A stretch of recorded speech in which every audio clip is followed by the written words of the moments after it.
Hi, English 100 students. I have a few pointers for you for Essay 1. So let's have a look. Start by remembering that all readers have expectations. Some readers expect to be informed, others to be entertained, still others to be edified. But readers in academic settings have additional expectations. That means that people who read your written work in college expect to be persuaded that you have, of course, first thought deeply about the topic, read widely about it, and generally know what you're talking about. Keeping that in mind, where do you begin? While it sounds obvious, you should begin by reading and rereading the prompt. You must know the due dates, page minimum, acceptable font sizes, how many sources are required, and whether or not you'll need to include a works cited page. You will for this essay, but it needn't be perfect. It should just be a good first attempt at a working works cited page. But at this point, the most important thing you need to understand is what you're being asked to do. What is the research question? This is critical because your thesis statement is the answer to your research question. And then you must think about the topic for a time. Ask yourself some questions and jot down your thoughts as they occur to you. Don't underestimate the importance of this step. Ideas need time to percolate. During this period of initial inquiry, you might look for a working definition of a term. For instance, what is the American dream anyway? Or read a history of the idea. When was this term first coined and by whom? And in what context? And why does it matter?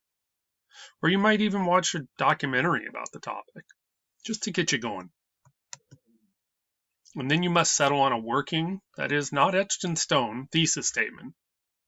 The American dream is equally available to anyone who is willing to work hard. The American dream is more difficult for women, people of color, and the poor to achieve.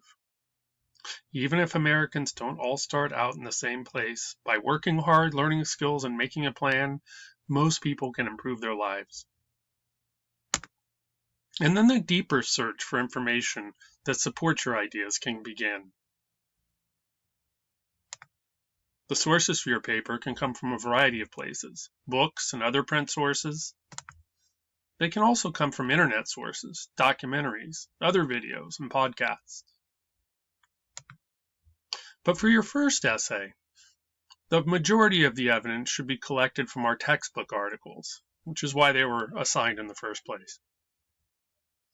Money and Success, The Myth of Individual Opportunity, Sam Walton, Jay-Z, Serving in Florida, Class in America 2012, Beyond Outrage, and A Tangle of Pathology contain a lot of different ideas, facts, pieces of data that you can integrate into your paper. Additionally, your supporting evidence can come in many forms, like quotations. According to Gregory Mancios, most Americans wish to believe that class really doesn't matter in the United States, page 379. And data. In Rereading America, Cultural Context for Critical Thinking and Writing, editors Gary Colombo et al. Report that 95% of children born to poor parents will be poor all their lives, 349. And facts. The term the American Dream first made its appearance in a 1931 book by James Truslow Adams, titled The Epic of America. And even personal experience. As a child, my grandfather would regale me with stories about surviving the Great Depression. A few other points to remember. To integrate a supporting piece of information into your writing, you must use a signal phrase that can be set up like this: according to the author, plus the quotation, plus the page. For example, according to Gregory Mancios, the author, most Americans wish to believe that, quote, class really doesn't matter in the United States, page. Even better, you may wish to add a few pieces of biographical information about the author, for the sake of variety, and adding credibility to your paper, like this. In Class in America 2012, Gregory Mancios, director of the Joseph S. Murphy Institute for Worker Education and Labor Studies at Queen College, states that most Americans wish to believe that class really doesn't matter in the United States.